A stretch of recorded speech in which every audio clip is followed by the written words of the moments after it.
My name is Sarah, and I want to tell you the most beautiful story of my entire life. A story that began with a moving truck and a pair of warm brown eyes and ended with me understanding for the very first time what it truly means to love someone. So completely that the whole world feels like it was made just for the two of you. I was 24 years old when Maya moved into the house next door, and I had absolutely no idea that the universe was about to completely rewrite everything I thought I knew about myself, about love, and about the kind of life I was supposed to be living. I grew up in a small town called Maplewood in the state of Ohio, and our neighborhood was one of those quiet, peaceful places where everybody knew everybody.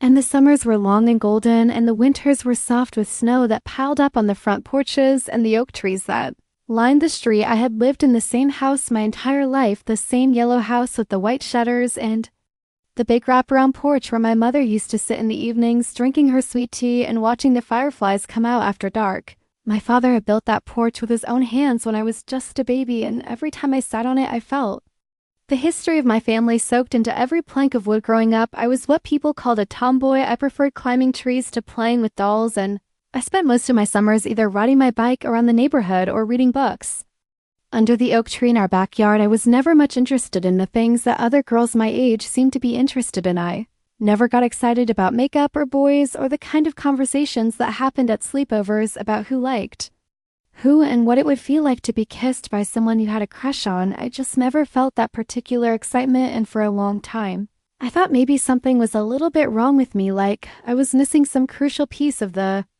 puzzle that everyone else seemed to have found. I went to the local high school, and I was a good student. I loved English and history, and I had a small, tight group of friends, most of them girls, who were just as bookish and quiet as I was. We did not go to many parties, and we were not particularly popular, but we were happy in our own way. After high school, I went to Ohio State and studied journalism, and that was where I finally started to feel like I was becoming the person I was supposed to be. I loved writing. I loved the way you could take a complicated truth and find just the right words to make it sing on the page. I graduated and came back to Maplewood and got a job at the local newspaper writing feature stories about the community.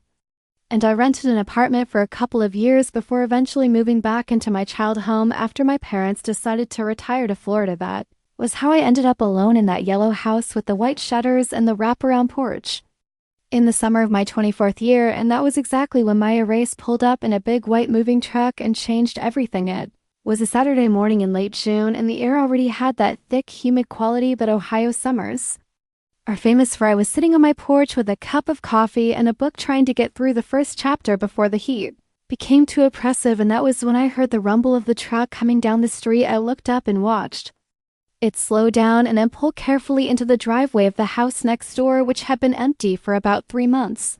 Ever since old Mr. and Mrs. Patterson had finally decided to move closer to their grandchildren in Pennsylvania, the truck had barely come to a stop when the passenger door swung open and a woman jumped out, and I do mean jumped. She dropped down from the cab of that truck with this easy athletic grace that made me set my coffee cup down and just watch. She was wearing cut-off denim shorts and a white tank top, and her dark hair was pulled back into a messy bun, and even from across the yard, I could see that she was laughing at something, and that her laugh was the kind that came from somewhere deep and real and uninhibited. She turned around and called something back to whoever was driving the truck, and then she put her hands on her hips and surveyed the house, and even from where I was sitting, I could feel the energy coming off of her, like she was genuinely excited about this new chapter of her life. I told myself I was not staring, but I was absolutely staring. The driver of the truck turned out to be her older brother, Marco, a big cheerful man with the same dark hair and brown eyes, who immediately started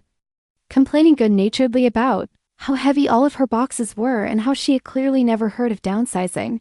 And she laughed that big laugh again and told him that every single one of those boxes was absolutely essential, and he shook his head and started pulling things out of the truck, and I finally made myself look back down at my book, but I did not read a single word for the next 20 minutes. Eventually, I heard footsteps on the grass, and I looked up, and she was walking toward me, and my heart did something entirely unexpected in that moment. It sort of lurched sideways in my chest in a way that it had never done before, and I remember thinking how strange that was, even as I was smiling at her and she was smiling back at me and walking across the little strip of yard that separated our two properties with her hand already extended in greeting. Hi, She said, "I'm Maya. I just moved in next door. I am Sarah." I said and shook her hand, and her grip was warm and firm, and I noticed that her hands were calloused in the way that people who work with their hands a lot tend to have calluses, and I found myself wondering what she did for work even before I had finished shaking her hand. "No, it is a little crazy to come introduce myself when I have literally just arrived," she said, "but my mother raised me right, and she would haunt me from the grave if I moved into a new neighborhood and did not introduce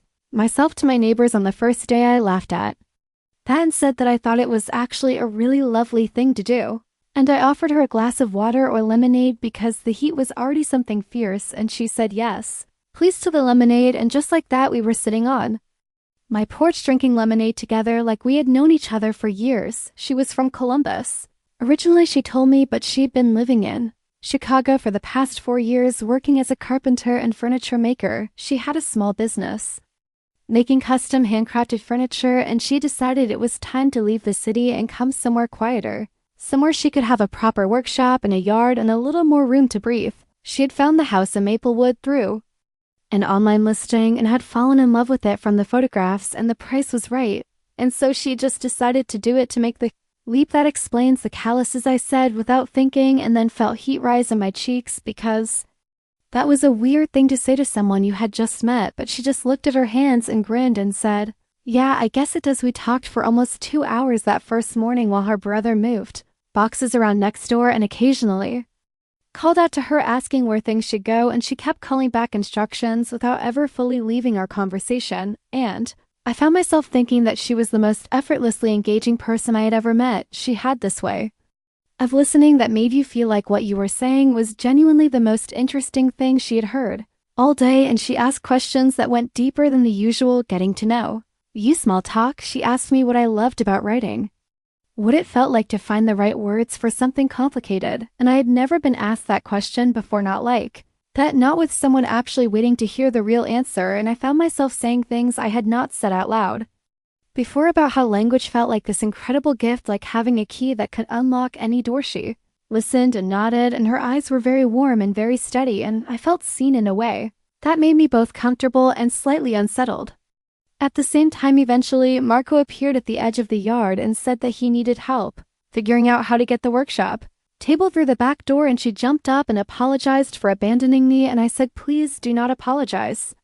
This has been the nicest Saturday morning I've had in a long time," and she smiled at that smile with her eyes and said, "I hope so, because I have a feeling we are going to be great friends, Sarah." And then she walked back across the yard, and I sat there on my porch for a long time after she disappeared around the back of the house, thinking about how the morning felt different than it had before she arrived, like the light had shifted somehow or the air had gotten softer, and I told myself that was a strange thought, and I picked up my book and tried to read and could not, and eventually gave up and went inside to make more coffee. That night, lying in bed, I thought about Maya Reyes and the way she had said, "I have a feeling we are going to be great friends, Sarah," and I fell asleep with a small, inexplicable smile on my face. Over the following weeks, we did become great friends.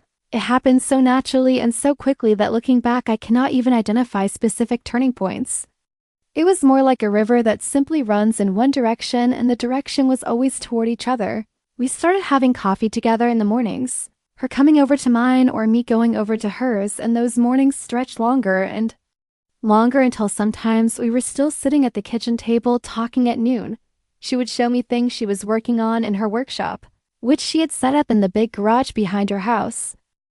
Beautiful pieces of furniture made from walnut and cherry and oak, and I would bring her drafts of articles I was working on, and she would read them and ask the kind of questions that helped me see what was missing or what was strongest. Thanksgiving came, and she went to Columbus to be with her family, and I went to Florida to see my parents, and the 4 days away from Maplewood felt strangely long and flat, and when I came back and pulled into my driveway and saw her lights on next door, I felt something ease in my chest that I had not even noticed was tight. She was funny in this dry, understated way that sneaked up on you. And she was also surprisingly tender. She cried at a documentary we watched together about rescue dogs in the Fayoj Innikens in the 3rd week of our friendship, and she was not embarrassed about it at all. She just wiped her eyes and said, "God, I'm a complete mess," and I thought that was one of the most lovely things about her, that she felt things fully and was not ashamed of.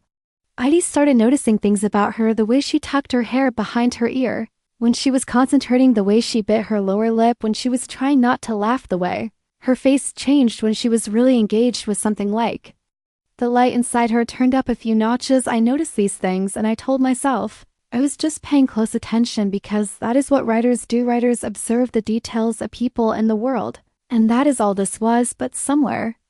Around the 6th week, I started having dreams about her, not anything I could easily describe. Just dreams where she was there and everything felt warmer and safer and more alive than usual, and I would wake up and lie in the early morning light, feeling something that was almost like missing her. Even though I knew she was just next door, I did not examine this feeling very carefully. I just sort of let it sit there unnamed and tried not to look at it directly. One evening in early August, we decided to have a proper dinner together for the first time, not just coffee or snacks, but an actual meal. She offered to cook, because she said she needed someone to cook for since cooking for one was the most depressing thing in the world, and I said I would bring dessert and wine. She made this beautiful pasta with fresh tomatoes from her garden that she had planted in raised beds along the back fence, and I brought a bottle of red wine and a chocolate cake that I had made from scratch, which turned out slightly lopsided but tasted wonderful. We ate on her back porch as the sun went down and the garden around us softened into shadow, and she had strung little lights along the fence and they came on as it got dark and everything looked like something out of a dream. We talked for hours about everything and nothing, our families and our childhoods and our dreams and our fears, and somewhere in the middle of the second glass of wine she said something that stopped me cold. She said, "You know, I came out to my family when I was 19 and my mother cried, and not in a bad way, just in this enormous relieved way, like she'd been holding her breath for years, and she told me that she loved me and that she just wanted me to be happy, and it was one of the best moments of my entire life." I held very still and she looked at me with those steady warm eyes and said, "I just wanted you to know that about me because I feel like we are real friends now and real friends know that about each other." I said, "Thank you for telling me," and she nodded and topped up my wine and we moved on to talking about something else, but something inside me was rearranging itself very quietly and very thoroughly, like furniture being moved.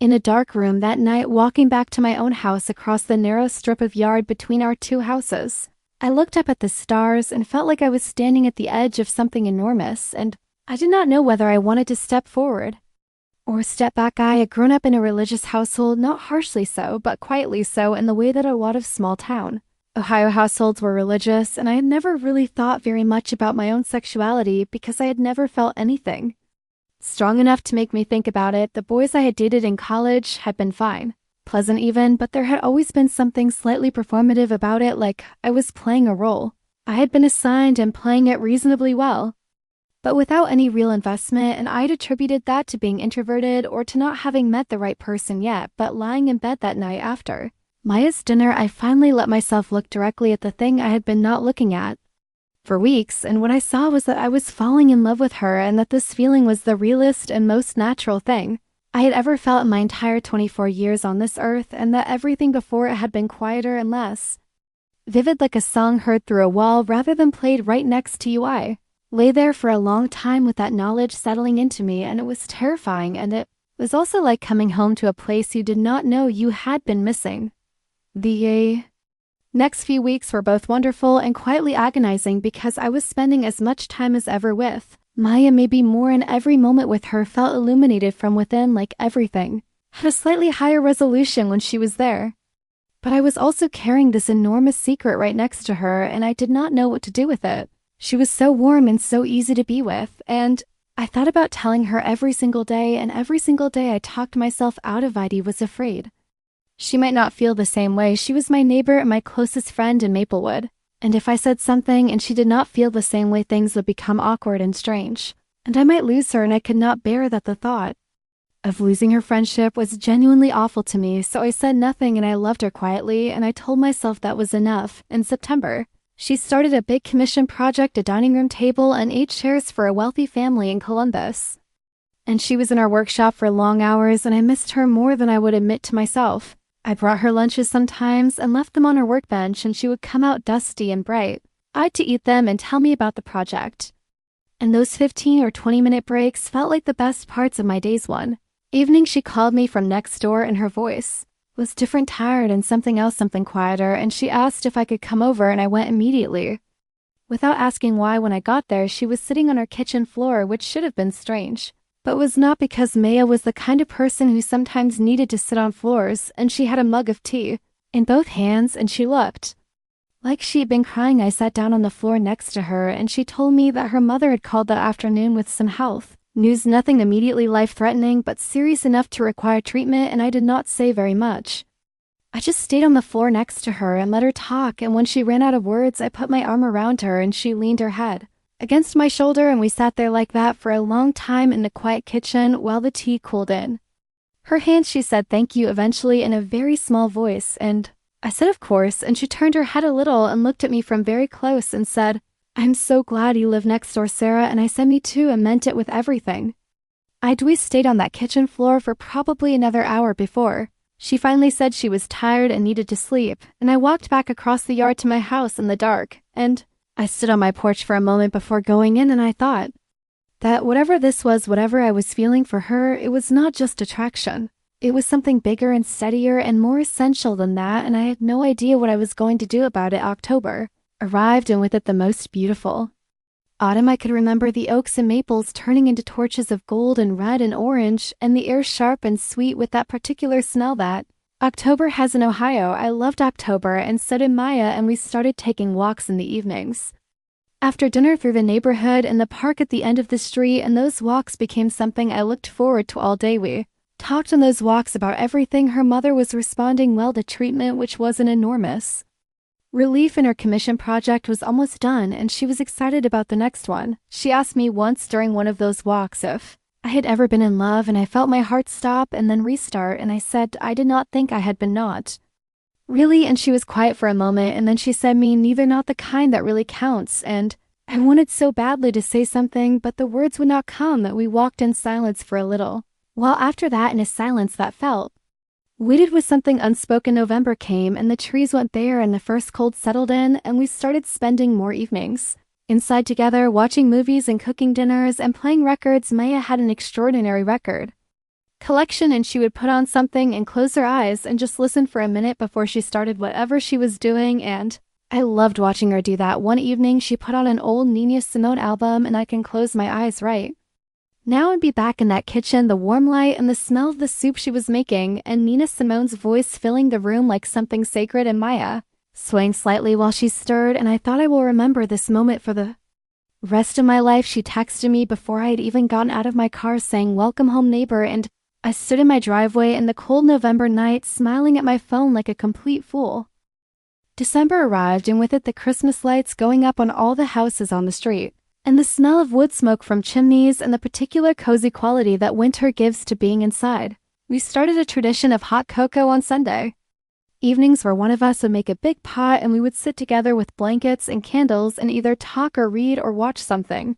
It was one of those things that becomes so natural so quickly that it feels like it has always existed. One Sunday evening in early December, she was quieter than usual, and I asked if she was okay, and she said she was fine, just thinking, and I said thinking about what, and she was quiet for a moment, and then she said, "I have been thinking a lot lately about some things I want but do not know how to ask for." I looked at her in the candlelight, and something electric moved through the air between us, and I said, "You can ask me for anything, Maya," and she looked at me and her eyes were very serious. And she said, "Even this," and then she leaned forward and very slowly and very gently kissed me for about 1 full second. I was completely still with surprise. And then everything in me that had been waiting for 6 months woke up all at once, and I kissed her back, and it was nothing like any kiss I had ever had before. It was soft and warm and right in the way that things are right when they are exactly what they are supposed to be. And when we finally pulled back and looked at each other, her eyes were wide and bright, and I realized I was shaking slightly. She said, "I have been wanting to do that for a very long time." I said, "I have been wanting to let you." She laughed, but a little breathless laugh, and reached out and took my hand and said, "Okay, good," because I was terrified. I said, "You were terrified."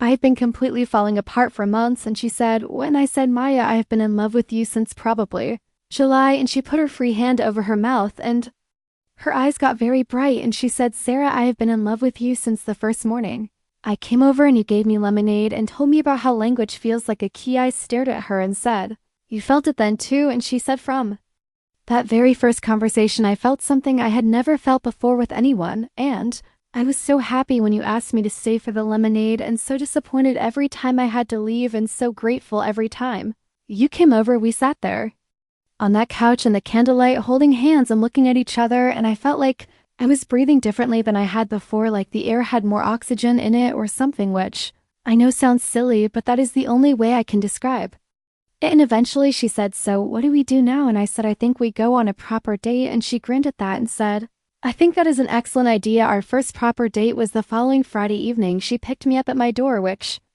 I found absolutely charming, and she had made a reservation at a restaurant in the next town over that neither of us had ever been to, a place with low lighting and good wine and a menu that changed with the seasons, and we sat across from each other, and the whole evening felt different than our regular dinners together. Not worse, but more. I was aware of everything more sharply. The way the candlelight moved on her face, and the way she looked at me when she thought I was not looking, and the way the evening felt like a beginning of something large and beautiful and true. We drove home with her hand resting lightly over mine on the center console, and when she walked me to my front door, she kissed me goodnight, and it was sweet and unhurried, and she said, "Thank you for the best date I've ever been on," and I said, "Same," and she squeezed my hand and walked back across the yard to her house, and I watched her go and then went inside and sat down on my kitchen floor because my legs were doing something unreliable, and I sat there on the floor laughing quietly by myself. In the dark, Christmas that year was magic. She stayed in Maplewood and spent Christmas Eve at my house, and I spent Christmas morning at hers, and we exchanged gifts that were small and thoughtful. Hers to me was a journal covered in beautiful hand-tooled leather that she had made herself, and mine to her was a first edition of a book she had mentioned loving as a child, and we sat by the tree in my living room in the late afternoon light, eating cookies and drinking mulled wine, and I thought I never felt so completely and entirely happy in my life. New Year's Eve we stayed in together by choice over any party we might have attended, and we stood in the backyard at midnight in our coats with our faces turned up to the cold dark sky, and when the new year arrived she turned to me and said, "Happy New Year, Sarah," and I turned to her and said, "Happy New Year, Maya," and then she kissed me, and I could feel her smiling against my mouth, and I thought, this is it. This is the thing. People write songs about this feeling right here. And it was nothing I had imagined or constructed. It was entirely real and entirely mine, entirely ours. January was cold and quiet, and we nested. She came over most mornings and many evenings, and I learned things about her that I had not known yet, that she liked her coffee with an enormous amount of sugar, which she was slightly embarrassed about, and that she sang to herself while she worked in the workshop, and that she could not sleep if the room was not completely dark, and that she had a recurring dream about a house on a hill surrounded by gardens, and that her favorite sound in the world was rain on a roof. She learned things about me too, that I still talked to my childhood stuffed rabbit before bed, which I admitted to her while covering my face with a pillow, and that I got irrationally angry at bad writing in movies and would narrate better alternatives at the screen, and that I made a small sound exactly like a surprised cat whenever something startled me, and that my secret talent was being able to name almost any bird by its song. She loved that last one. We started going on early morning walks specifically to hear birds, and she would stop and look at me with this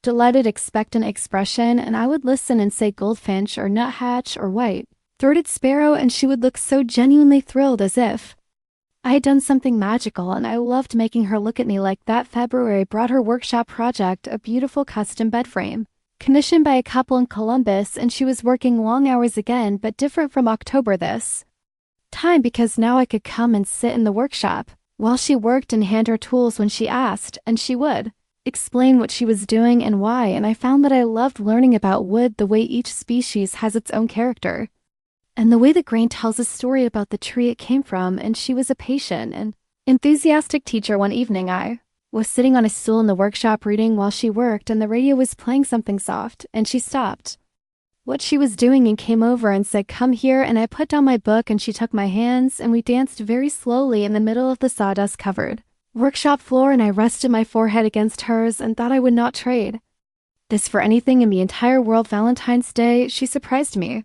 She told me to dress warm and meet her outside at 7 in the evening, and when I came out, she had set up the backyard with blankets and a fire in the little fire pit, and a table with food she had prepared, and above us the winter stars were blazing in a clear cold sky, and she had made a whole dinner that we ate bundled in blankets by the fire, and afterward we lay on our backs looking up at the stars, and she found my hand under the blankets and held it and said, "I am so grateful for that moving truck." I said, "What?" And she said, "The moving truck that brought me here that day. I am so grateful for every decision that led me to that house and to you." And I turned My head to look at her in the firelight, and I said me too in a voice that came out smaller than I intended because I was feeling something very large, and she squeezed my hand and we stayed there looking at the stars until the cold finally drove. Youth's inside March arrived with its mud and its tentative warmth and its sense of the world, deciding to start again, and something shifted between us that month in a way that felt like a deepening. We had been so naturally easy with each other from the beginning, but now there was this additional quality of steadiness, of sureness, like we had both stopped waiting for the other shoe to drop and had simply settled into the truth of what we were to each other. She was working on a new personal project in the workshop, a rocking chair that she said she'd been imagining for years. She showed me the sketches, and they were beautiful, clean, elegant lines with this sense of ease built right into the design, and she said it was inspired by something she wanted her life to feel like, and I asked what that was, and she said settled, like being in a place you want to stay. I looked at her when she said that, and she looked back at me, and something passed between us in that look that did not need words. Spring came slowly, and then all at once, the way it does in Ohio one week. The world is brown and gray, and then almost overnight, everything is green and blooming, and the air smells of cut grass and lilac, and the evenings stretch long and golden again. It was in April, standing in her garden while she was showing me where she planned to plant the tomatoes again, that I first felt the full weight of what we had built, and it overwhelmed me suddenly with its beauty. She was kneeling in the dirt, pointing at the raised beds and explaining our plan for the season, her face animated and her hands moving and her dark hair loose around her shoulders in the warm spring light, and I just stood there watching her and felt this enormous wave of love, so strong and so clear that it actually brought tears to my eyes. And she looked up at me and immediately said, "What is wrong?" And I said, "Nothing is wrong, absolutely nothing." And she stood up and came to me and took my face in her hands and looked at me with those steady, warm eyes and said, "Sarah, tell me what that expression is." And I said, "I'm just so happy." And she let out this long, slow breath and pulled me into a hug that lasted a long time, and she said, "Me too." She said in my ear, "Me too," in the most heartfelt way. My parents came to visit in May, and I had told them about Maya in stages, first as my neighbor and best friend, and then as someone I was seeing, and then finally as the person I was in love with. My mother had been quiet for a long moment on the phone when I told her that, and then she had said, "Darling, are you happy?" And I said, "Yes, Mom, completely." And she said, "Then that is all I need to know." And I cried a little after I hung up, which was undignified but felt absolutely right. When they came to visit, she made dinner for all four of us at her house, and she was wonderful with them, warm and funny and genuinely interested in them as people. And my father, who is not a demonstrative man, told me quietly in the kitchen that he thought she was a real good woman, Sarah, and coming from him, that was the equivalent of a standing ovation. My mother just hugged her on the way out and said, "I am so glad you moved next door, dear." And Maya laughed and said, "So am I." June arrived a year after she had first pulled up in that moving truck, and she asked me one morning over coffee if I would like to plant some things in the garden, and I said I did not know very much about gardening, and she said that was fine, she would teach me, just like I had taught her the birds, and I said that seemed fair. We planted zinnias along the front of the beds, and sweet peas along the fence, and basil and parsley among the tomatoes, and we were out there together in the early morning light with our hands in the dirt, and the world was very still and green around us. And she stopped what she was doing and looked at me and said, "1 year ago today." And I said, "I know." And she smiled this slow smile that started in her eyes before it reached her mouth, and she said, "It has been the best year of my life." I said, "Mine too," and I meant it without reservation. 1 year of her in my life, and I cannot remember with any vividness what life had been like before her, not because the before was bad, but because this was so much more alive, more colored, more resonant. It was like the difference between hearing music from a distance and sitting right next to the instrument and feeling the vibration of it in your chest. That evening we sat on my porch the way I had been sitting that first morning when she arrived, and we watched the fireflies come out just as my mother used to watch them, and she was sitting close to me with her shoulder against mine, and the summer night was warm and sweet around us, and she said, "I want to tell you something." And I said, "Okay." She said, "I know we have not been together very long in the grand scheme of things, but I also know that I have never in my life felt as certain about anything as I feel about you, and I want to build something lasting with you. I want to be here. I want us to be here." And I felt my heart expand in my chest until it felt too large to be contained, and I turned to look at her, and the firefly light was moving softly around us, and I said yes, and she said yes, and I said yes to all of it, to the lasting and the building and the here, and she took my hand and held it, and we sat there watching the fireflies, and neither of us said anything for a long time because we did not need to. The rocking chair was finished in July. It was even more beautiful than the sketches had suggested, a deep honey-colored walnut with these gentle curved lines, and she put it on the back porch. And we took turns sitting in it the first evening, and she said, "This is the chair I have been trying to make my whole working life," and I sat in it and felt how perfectly balanced it was, how it moved, and I said, "You made something extraordinary."